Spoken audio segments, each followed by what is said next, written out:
Hello friends, welcome back once again. Friends, हम लोग आज बात करेंगे कोशिका के प्रकार के बारे में। हम लोगों ने पिछले क्लास में आपको माइक्रोस्कोप के बारे में बताया था और बताया था कि कोशिका का खोज वास्तव में हुआ कैसे है। आज की क्लास में जानेंगे हम लोग कोशिका के प्रकार के बारे में। और कोशिका मुख्य रूप से कितने प्रकार की होती है? तो दो प्रकार की होती है। जरा देखिए, कोशिका कोशिका मैंने बताया आपको कि यह जीव शरीर की सबसे छोटी इकाई है। और कैसी छोटी इकाई? संरचनात्मक भी और क्रियात्मक भी, दोनों इकाई है। अब इस कोशिका के प्रकार के बारे में हमें जानना है। तो कोशिका के प्रकार की बात करें तो पहला प्रकार क्या हमारा है? वो है आपका प्रोकैरियोटिक। कौन सा प्रकार है? प्रोकैरियोटिक, पहला। और दूसरा प्रकार कौन सा है? दूसरा आपका प्रकार है यूकैरियोटिक। कौन सा? यूकैरियोटिक। अब इन दोनों के बारे में जानने की कोशिश करते हैं कि प्रोकैरियोटिक क्या होता है और यूकैरियोटिक क्या होता है। तो कहता है पहले हम लोग जानेंगे पहले प्रोकैरियोटिक के बारे में। ठीक है, तो प्रोकैरियोटिक भी एक कोशिका ही है और यूकैरियोटिक भी एक कोशिका है। लेकिन सबसे बड़ी बात है कि इनके अंदर जो कोशिका होगी वह कुछ अलग प्रकार की कोशिका होगी, जिसमें क्या नहीं पाया जाएगा? जिसमें कोशिका अंगक की झिल्लियां नहीं पाई जाएंगी। कोशिका अंगक जो होंगी, अंगक की झिल्ली जो होंगी, झिल्ली नहीं होगी। उसके बाद क्या?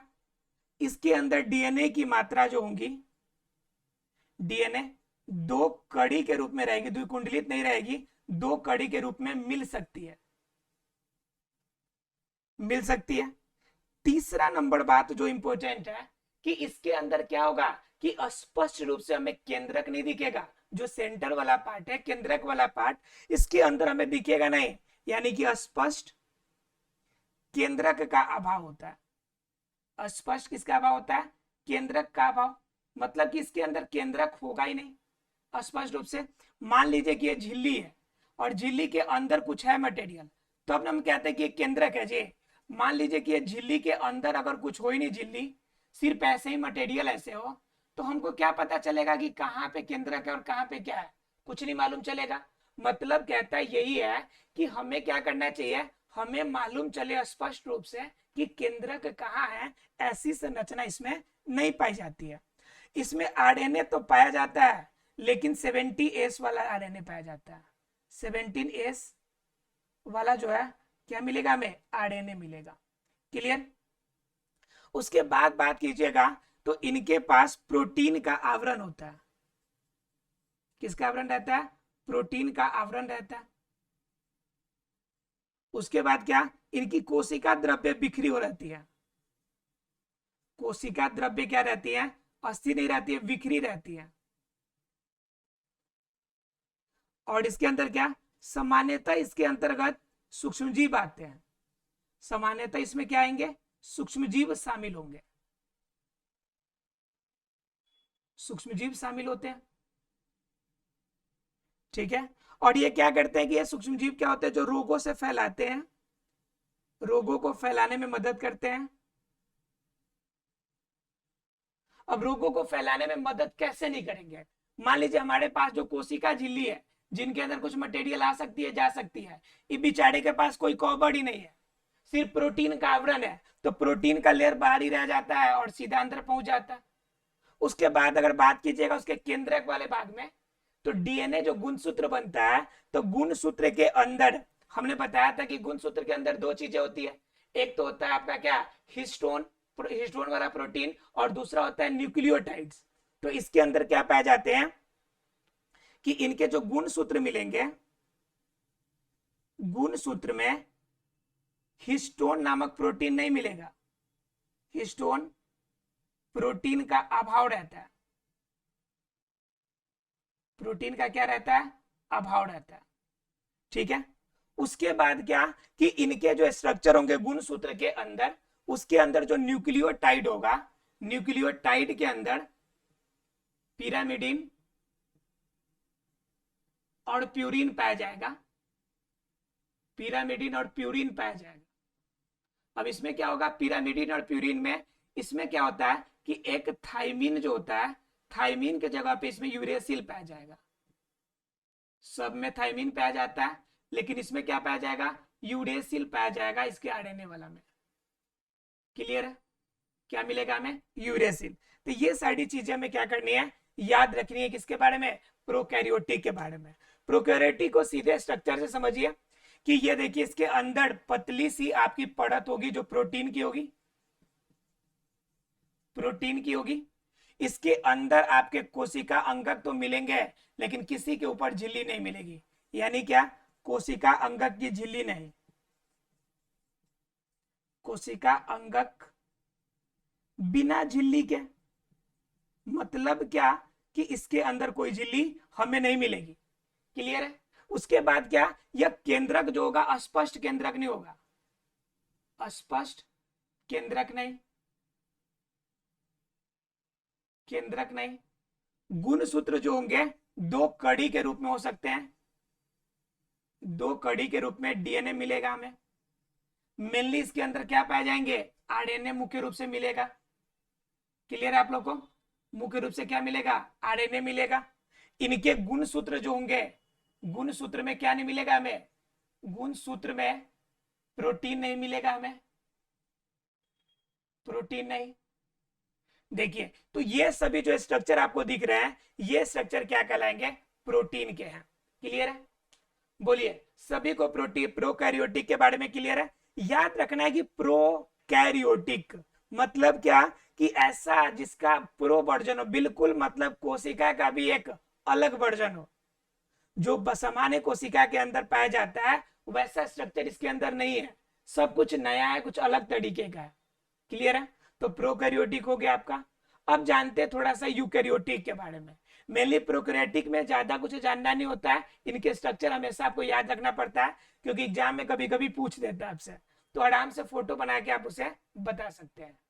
चलिए देखते हैं हम लोग अगले पॉइंट यूकैरियोटिक के बारे में, कि यूकैरियोटिक कोशिकाएं कैसी होती है, इनकी चर्चा करते हैं। चलिए चर्चा करते हैं यूकैरियोटिक के बारे में। तो जो यूकैरियोटिक कोशिकाएं होती हैं, यूकैरियोटिक कोशिका का शरीर का हिस्सा जो होता है मुख्य रूप से दो भागों में बटेगा, अलग अलग रूप में दो हिस्सों में बटेगा। पहला हिस्सा जो होता है वो होता है केंद्रक वाला हिस्सा, और दूसरा अगर बात कीजिएगा तो दूसरा होता है उनके अंदर कोशिका द्रव्य वाला हिस्सा। क्या होता है, कोशिका द्रव्य का हिस्सा। क्लियर है, दो भाग होंगे, एक होगा केंद्रक वाला हिस्सा और दूसरा होगा कोशिका द्रव्य वाला हिस्सा। तो बात आती है, हम लोग स्टार्ट करेंगे किससे, कोशिका द्रव्य से। इसके अंदर हम लोग जानने की कोशिश करेंगे कि इनके अंदर क्या क्या पाई जाती है। ठीक है, अगर इसको और ज्यादा अगर हम करने की कोशिश करें, इसको और ऊपर तोड़ने की कोशिश करें, तो एक और हम भागों में इसे तोड़ सकते हैं। ठीक है, कैसे तोड़ सकते हैं इसको,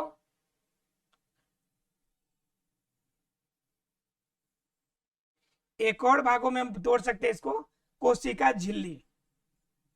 ध्यान से समझिएगा, कोशिका झिल्ली।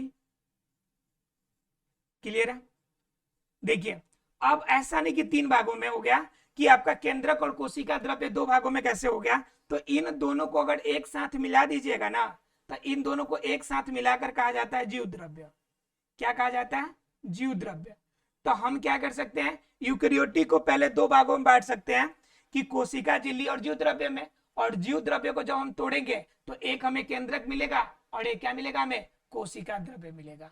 क्लियर है, तो पहले हम लोग जानेंगे कोशिका झिल्ली के बारे में, फिर उसके बाद बाकी सब के बारे में। ठीक है, तो पहले बात आती कोशिका झिल्ली। नाम से समझ में आ रहा होगा कि कोशिका की झिल्ली, जिसे कहते हैं प्लाज्मा मेम्ब्रेन, इंग्लिश में क्या कहते हैं, प्लाज्मा मेम्ब्रेन। जो इनके अंदर प्लाज्मा वाला मटेरियल होता है ना, जो अर्ध चिपचिपा मटेरियल होता है, उनको ढकने वाला कवर। समझ लीजिए कि आपका कोई बैग है, बैग के अंदर बहुत सारे सामान आपने रख रखा है, और उस बैग को ढकने के लिए पतला सा आवरण चाहिए, और वह पतला आवरण क्या है हमारा, कोशिका झिल्ली। पतला आवरण क्या है, कोशिका झिल्ली, इस कोशिका झिल्ली से क्या होता है कि पूरा का पूरा यह कंट्रोल होगा। क्लियर? अब जरा ध्यान से समझिए और जानने की कोशिश कीजिए कि कोशिका झिल्ली पूरा कंप्लीट ये कैसे कवर करेगा। कोशिका झिल्ली या कंप्लीट पूरा कवर कैसे करेगा, इसके बारे में जान लेते हैं। तो वास्तव में कोशिका झिल्ली के लिए बहुत सारे मॉडल निकल कर आते हैं और अलग अलग रूप में लोग अलग अलग कहते हैं। कुछ लोग क्या कहते हैं कि प्रोटीन और लिपिड्स का बना है। किसका बना है जी? प्रोटीन और लिपिड्स का बना है। और प्रोटीन और लिपिड्स में भी कहते हैं कि बीच में जो है आपका लिपिड्स है, लिपिड्स का मतलब वसा, और ऊपर क्या आपका प्रोटीन है, नीचे क्या आपका प्रोटीन है। क्लियर है आप लोग को? और इनकी पूरी अगर मोटाई का बात कीजिएगा तो यहां से यहां तक की पूरी मोटाई जो है 75 एंगस्ट्रम की है। कितने की है? 75 एंगस्ट्रम इसकी मोटाई होती है। किसकी? कोशिका झिल्ली की। बनी किसकी होगी? प्रोटीन और लिपिड्स की बनी होगी। क्लियर? अब क्या होगा कि बीच में इसके क्या मिलेंगे? वसा मिलेंगे, और दोनों तरफ क्या मिलेगा? हमारा प्रोटीन मिलेगा। क्या मिलेगा? प्रोटीन मिलेगा। एक और मॉडल है, एक और मॉडल कहता है आपका कि बीच में आपका वसा जो होगा ढेले के समान होगा। सॉरी, बीच में क्या होगा कि प्रोटीन ढेले के समान, और ऊपर से क्या होंगे? लिपिड्स होंगे। एक मॉडल कुछ लोग ये भी कहते हैं कि ऐसा भी हो सकता है, लेकिन जनरली ज्यादा पॉपुलर जो है कि दोनों तरफ से प्रोटीन और बीच में होंगे वसा। दरअसल क्या होता है कि ये बहुत सूक्ष्म संरचना है। आप समझिए ना कि 0.01 माइक्रोमीटर वाले पूरी कोशिका की आकार हो अगर, और उस कोशिका के आकार के अंदर हमें उसका कवर देखना हो कि उसके अंदर जो मटेरियल ढका हुआ है उसका कवर कितना बड़ा है और उसके कवर में क्या क्या है। अगर उस संरचना के बारे में हमें जानकारी प्राप्त करना हो तो समझ सकते हैं कि कितना टफ होगा, कितना हाई लेवल का हमें माइक्रोस्कोपिक व्यू होना चाहिए, ताकि हम लोग इस बात का अंदाजा लगा सके कि वास्तव में उसमें होता क्या है। तो उसके अंदर मेनली वसा और प्रोटीन दो चीजें पाई जाती है। क्लियर है? एक वसा और दूसरा क्या? प्रोटीन। वसा का लेयर बीच में और प्रोटीन ऊपर की तरफ और नीचे की तरफ उसे बांध के रखता है। क्लियर? अब क्या होती है कि जो यह प्रोटीन और लिपिड्स की बनेगी, तो यह क्या होती है कि वास्तव में जो यह झिल्ली बन के तैयार होती है, यह जो झिल्ली बन के तैयार होगी, यह पूरी तरह से झिल्ली नहीं होती है, यह अर्ध पारगम्य होती है। कैसी होती है कि कुछ मटेरियल इसमें आर पार कर सकती है, इसलिए इसे क्या कहते हैं? अर्ध पारगम्य झिल्ली। अर्ध पारगम्य झिल्ली। अब अर्ध पारगम्य झिल्ली को भी एक और बात कहते हैं हम लोग कि अर्ध पारगम्य में भी यह चयनात्मक होगा। क्या होगा? चयनात्मक होगा। मतलब क्या कि यह सिलेक्शन करेगा, यह पहले सोचेगा समझेगा कि किसको अंदर जाने देना है। इसका गेटमैन होता है भाई, इसका किसका? कोशिका झिल्ली का, जो ये तय करेगा कि किस मटेरियल को अंदर जाने देना है और किसको अंदर जाने नहीं देना है। तो इस वजह से इसे हम लोग क्या कहते हैं कि चयनात्मक अर्ध पारगम्य झिल्ली। किसे कहेंगे? तो इसकी कोशिका झिल्ली को, क्योंकि कोशिका झिल्ली के अंदर सारे मटेरियल अंदर नहीं जा पाते हैं, कुछ मटेरियल जाते हैं, और कुछ अंदर के बेकार पदार्थ जो होते हैं यह कोशिका के बाहर भी जाते हैं। तो इस वजह से इसे चयनात्मक अर्ध पारगम्य झिल्ली भी कहते हैं।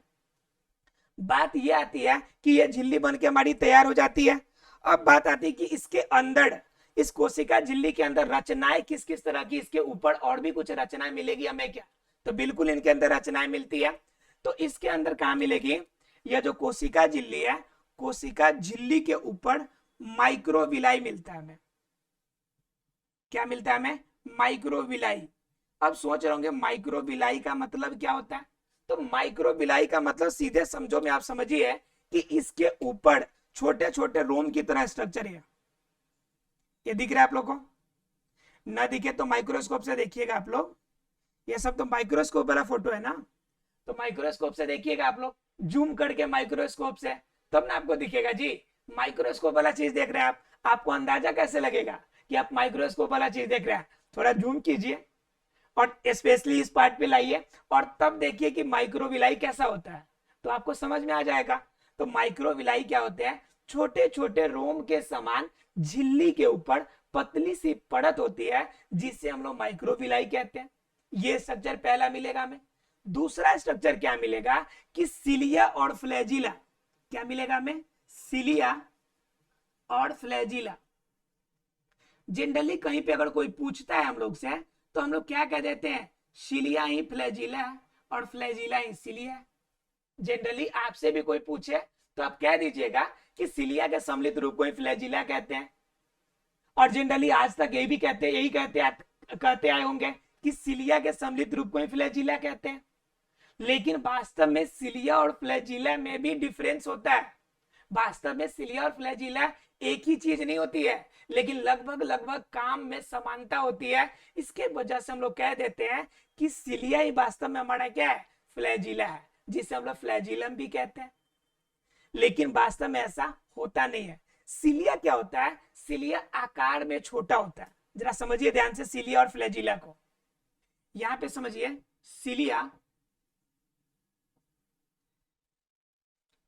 मिटा देते इसको, आसानी से समझ में आएगा आपको। देखिए,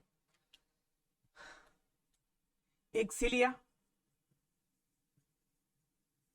और दूसरा आपका फ्लैजिला। सिलिया जो होती है बिल्कुल छोटी आकार की रोम होती है, बिल्कुल छोटी आकार की होती है।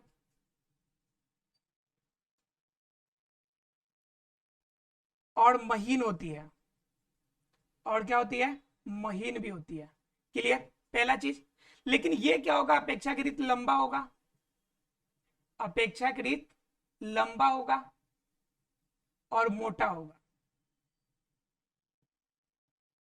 क्लियर है, पहली बात। ये क्या होता है कि सिलिया जो होता है हमेशा ग्रुप में रहता है, 100 200 की ग्रुप में होता है, 100 200 की ग्रुप में, समूह में होगा। और फ्लैजिला क्या होता है कि ये ग्रुप में नहीं पाया जाता है। ये क्या पाया जाएगा, 1 2 या 3 आपके फ्लैजिला एक साथ मिलेंगे, फ्लैजिला एक साथ मिलेंगे।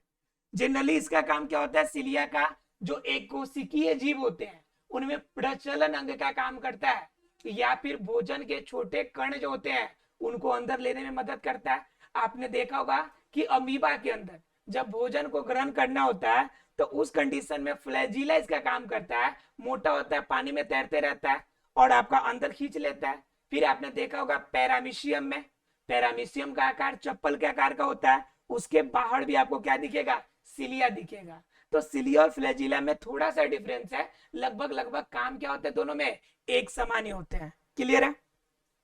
और ये रंध्र कहाँ मिलेंगे हमें, तो ये मिलेंगे अर्धपारगम्य झिल्ली, मतलब कोशिका झिल्ली के ऊपर। क्लियर है सब किसी को, दो स्ट्रक्चर हमें मिल गए। अब ये स्ट्रक्चर मिल गया, हम जान ले कि कोशिका झिल्ली के अंदर क्या पाया जाता है, क्या क्या स्ट्रक्चर होते हैं। अब बात कर लेते हैं कि कोशिका झिल्ली का कार्य क्या है। कि कोशिका झिल्ली है तो इसका कुछ तो काम होगा, बिना काम के आपके बॉडी के स्ट्रक्चर सारे थोड़े ना बने हैं, इसका कोई ना कोई आपके बॉडी में रोल रहा होगा। तो देखिए क्या रोल है आपका, तो क्या कहता है कि इसके कार्य की चर्चा करेंगे हम लोग। किसकी चर्चा करेंगे, कार्य की। अब देखिए इसके कार्य में पहला जो काम होता है, ये क्या करता है कि पदार्थों का आदान प्रदान करता है, पदार्थों का आवागमन करने में मदद करता है। अब आप सोच रहे होंगे कि आवागमन किस तरह का होता है। आवागमन का मतलब पदार्थों को आने देगा, जाने देगा। तो आवागमन भी मुख्य रूप से दो प्रकार के होंगे। एक होगा क्या, एक होगा निष्क्रिय विसरण और एक क्या होगा, सक्रिय विसरण। अब जरा ध्यान से समझिएगा, एक होगा निष्क्रिय, एक होगा सक्रिय। कोई काम ज्यादा एक्टिव होके करता है तो उसे क्या कहते हैं, सक्रिय। अब कुछ बच्चे होंगे कि पढ़ रहे होंगे, पढ़ते पढ़ते मोबाइल हाथ में लेकर, लैपटॉप लेकर सो जाते हैं, ठीक है, तो वो निष्क्रिय क्वालिटी के कहलाएंगे। क्योंकि आपने पूरी बात तो सुनी नहीं, आपने पूरी बातें समझी नहीं, आधा वीडियो पर से स्किप कर दिया, तो समझ में कैसे आएंगे? टॉपिक समझने के लिए आपको बैठना पड़ता है, थोड़ा सा समय देना पड़ता है। देखिए, तो कहता है कि निष्क्रिय, और एक बात कहता है कि सक्रिय। अंतर है दोनों में। क्या अंतर है भाई? कि निष्क्रिय जो होगा, जो निष्क्रिय होगा उसमें क्या होगा कि उसमें पदार्थों को ले आने में किसी भी तरह की आपको अलग से बाहरी बल की आवश्यकता नहीं पड़ेगी। मतलब क्या? वैसा विसरण की क्रिया जिसमें कोशिका को बल न लगाना पड़े, कोशिका को बल नहीं लगाना पड़े। अब सोच रहे होंगे कि ऐसी कौन सी क्रिया है जिसमें बल नहीं लगाना पड़ेगा। अब जरा एग्जांपल से समझिए, आसानी समझ में आ जाएगा आपको। ये जरा देखिए, मान लीजिए कि ये 2 गिलास है, और एक गिलास बिल्कुल यहां तक बढ़ा हुआ है, और एक गिलास मात्र यहीं तक बढ़ा हुआ है, और दोनों को एक पाइप से जोड़ दिया। दोनों को क्या कर दिया? हम एक पाइप से जोड़ दिया। अब बताइए कि इस ए वाले का बी में पानी जाने के लिए हमको धक्का देना पड़ेगा क्या? क्या धक्का देकर ए से बी में जाएगा क्या? बिल्कुल भी नहीं जाएगा। ये तो ऑटोमेटिकली इसमें से निकल के जाता रहेगा। कब तक जाएगा? जब तक दोनों क्या ना हो जाए, बराबर ना हो जाए। तो यह क्या हो गया? इसमें कोई अलग से बल नहीं लगाना पड़ा, तो इससे हम लोग कहते हैं निष्क्रिय।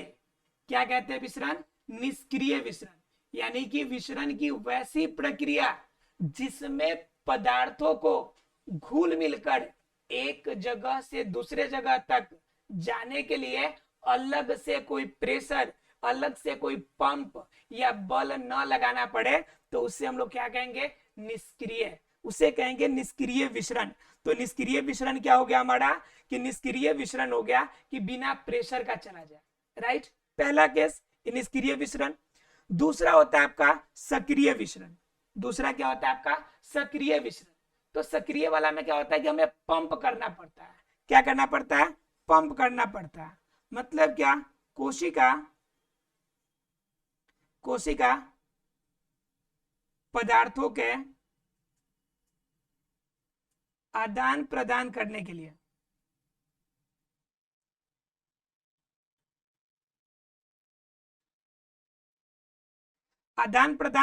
क्या करना पड़े? पंप करे। पंप करने का मतलब क्या? जोर लगाए। ठीक है, तो यह कंडीशन निष्क्रिय है, तो उसमें तो कोई दिक्कत नहीं है। एक ज्यादा है, एक तरफ कम है, तो आराम से ज्यादा से कम की तरफ चला गया, तो उसमें कोई समस्या नहीं हुई। लेकिन जरा सोचिए कि अगर ये एक है और एक ये है, इसके अंदर इतना पानी है और इसमें इससे थोड़ा सा ही कम पानी है, लेकिन ये कम वाले पानी को इसमें अंदर जाना है, इधर बाहर की तरफ निकलना है, तो बताइए अपने मन से इस बी वाला में से निकल के ए वाला में आएगा क्या? बिल्कुल भी नहीं आएगा। लेकिन अंदर वाला बल जो होता है एकदम पावरफुल होता है, कहता भाई तुम जाएगा कैसे नहीं, हम तुमको धक्का मार के निकालेंगे। इधर से धक्का मारता है बी वाले, और बी वाले को धक्का मार के कहां पहुंचा देता है? ए वाले के पास। जब बी वाले को ए वाले के पास पहुंचा देता है, तो इसी क्रिया को हम क्या कहते हैं? इस क्रिया को हम कहते हैं सक्रिय। क्या कहते हैं? सक्रिय विसरण की क्रिया।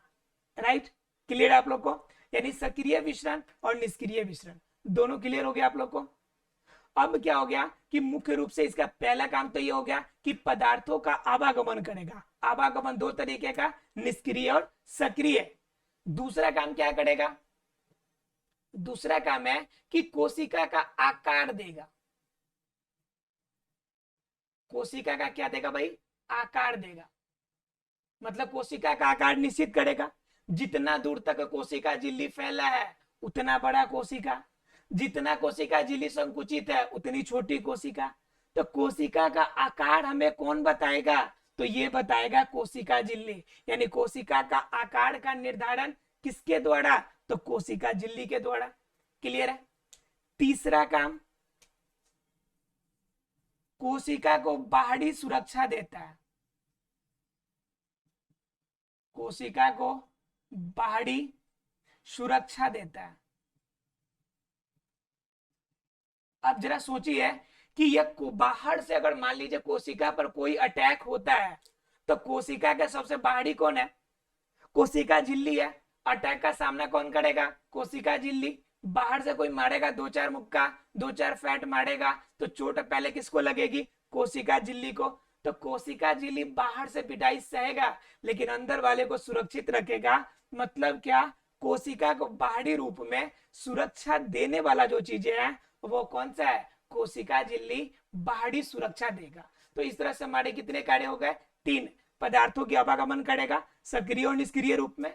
दूसरा क्या हो गया कि कोशिका का आकार हमें क्या करके देगा? एक निश्चित आकार देगा, कि आकार निश्चित करके देगा। और तीसरा काम जो होगा, कोशिका को बाहरी आघातों से, बाहरी चोटों से सुरक्षा देने का काम होगा कोशिका झिल्ली का। आशा फ्रेंड्स क्लियर हो गया होगा आज की क्लास। इसमें किसी को कोई डाउट नहीं रही होगी कोशिका झिल्ली में। तो अभी तक हमने एक प्रकार देखा, अब कल हम इसमें जानेंगे किसके बारे में? अन्य 2 प्रकार का, अर्थात कि जीव द्रव्य के बारे में। जीव द्रव्य में पहले हम लोग जानेंगे कोशिका द्रव्य को, फिर केंद्रक को। क्लियर है फ्रेंड्स? मिलते हैं अगले क्लास में, तब तक के लिए thank you very much friends.